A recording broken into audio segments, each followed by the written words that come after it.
Gabriel, can you explain, you had come to India for the first time? Yes, indeed. I must admit, it's a shame actually. That is great. So, you had some plans on initiating some activities in India through cooperation with Indian Translators Association and Modlingua Foundation and Allied Modlingua as well. So how you feel your plans taking shape and in which direction? Well, our main aim was to visit our new member. We are very proud of welcoming our member from India, ETA India, the Association for Translators.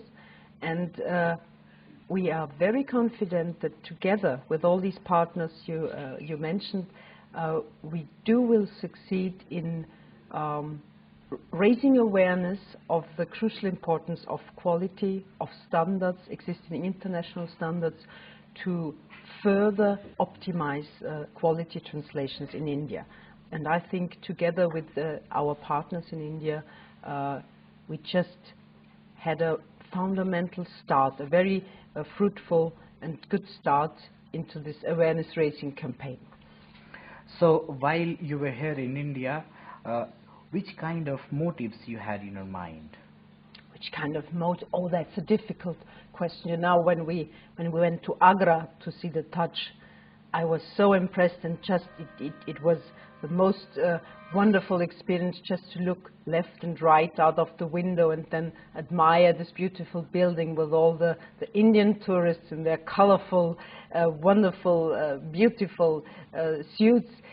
I'm not sure which images I had in mind. I just wanted actually to visit my friends and colleagues and the new member, ETA India. So this was my first motivation to come here. Okay, so once this motivation had been there and you arrived in India, did you find lots of differences between your thought process that you had in created about India, and then after having interacted with people in India, has there been some change in thought process of yours? I wouldn't put it like that. I now have a better understanding of, let's say, Delhi region. I wouldn't say India because, as I mentioned before, it's my first time in India, and it was Delhi mainly I saw. I knew that it's a fascinating culture, that it's a booming international globalized market, and I think all the good and promising images I had in mind were just confirmed in such a way. You were here after your arrival, after you did your tourism, after you visited Agra and Delhi. Yeah. You were mentally preparing yourself for the 3-day interactive conference and workshop in which, in fact, you had actively participated as a trainer on terminology and quality standards. So how you find your response to this 3 days activities? You mean response in terms of what I could share with the audience? Yes, and reception that you received from the audience. The feedback actually was excellent. The audience was just a pleasure. It was a perfect combination, to my mind, between theory and practice. So we could really bridge certain gaps. I had the impression between academic world and the business world, and the translators, be it freelancers or small and medium-sized enterprises. So I think it was very rewarding for everybody to share this knowledge and experience. Many people addressed me and expressed their interest in further cooperation, the need to have trainings on a regular basis, the need to have more insights about how to get certificates, how to improve the quality of translation. So I think this is the best feedback you can get from an audience. So after you have received this feedback and you have interacted with many industry people from translation, yes, as well as from government, as well as from technology as well as from literature. So, do you feel that the Termnet, as a leader in technology management, has a promising future in India? Definitely.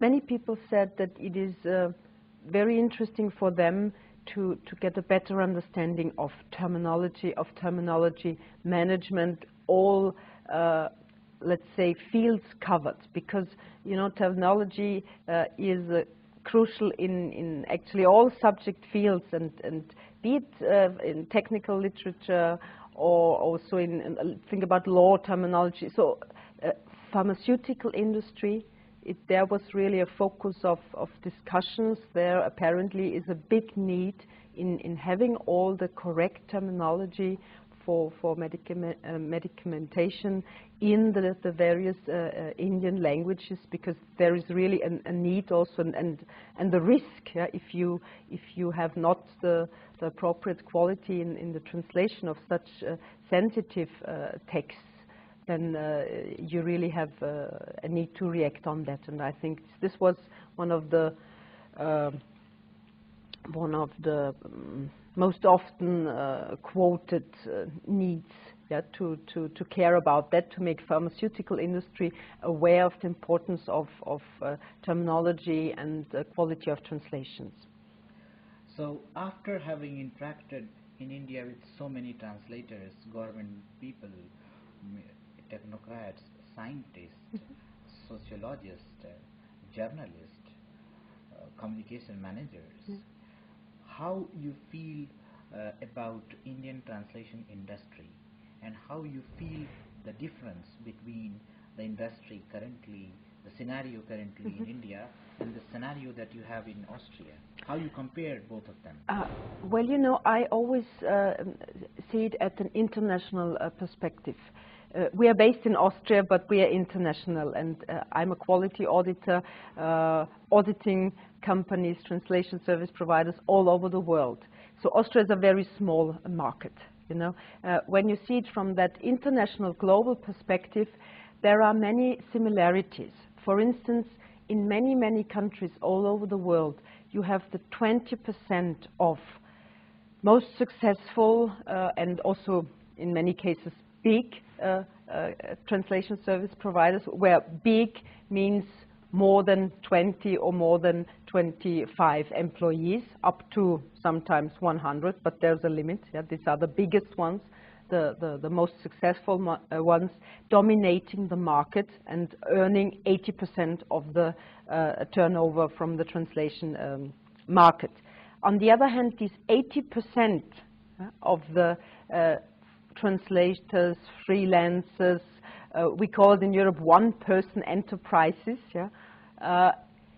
they in many cases are very much aware of the need of quality translation. They are very committed to providing high quality translations, and in many cases they do it, they follow these requirements of international quality standards in translation since years, because it is their way to survive on a highly competitive market. And again, in India, I made the experience that it is like everywhere. If you play the game only via prices and fees, at the end of the day, everybody loses, because the quality then is not appropriate to the purposes. The clients are not satisfied, and the translator can't survive. So I think it is very good now that we have many standards, quality standards in China, in Canada, in Europe, in the US, who give us a concrete guidance what to do in terms of concrete measures in the processes of the translation process, how to improve the quality. And following this logic of ISO 9001, which is the general quality management standard, the international one, and I think it's really commensurate to the size of the company, we have to see these quality standards. The big ones, as well as the very small translation service providers, now have a guidance how they can improve the quality, how they can deliver highly quality services to their clients. And I think this is a benefit for everybody. And in this respect, the Indian translation market was no exception for me. It was fairly what I know from all over the world. And this is promising. This is good news because there is. Do you feel that after having getting proper satisfaction of the time, money, and resources that you invested to arrive in India and create awareness, a kind of roadshow, have you been able to have a breakthrough in your intentions and motives for which you had been to India? Definitely. I see it as a starting point. I think it will take quite a long time, many additional meetings, discussions, trainings on a regular basis. We intend to come to India, to not only to Delhi but also to many other regions, just to find out who are the right local partners to share this language industry certification system with us, to share trainings with us, to altogether to boost the market for high quality translation, localization and terminology services. So I completely see it as a starting point, and in this respect it was more than fulfilling any requirements in terms of resources and good investments, let's put it like that. So you feel that the memories and the benefits that you had imagined, it will be creating everlasting relationship point for future. I think when you do not have fixed images, or when you, I'm very much against stereotypes, you know. So I try to have no picture at all, actually, just to go there in a neutral way and have not any expectations in terms of I think it should be or it will be like that. I just try to be open-minded, to look forward to visit our new member in India, and to kickstart a long process of joint and hopefully fruitful cooperation. Thank you. Thank you.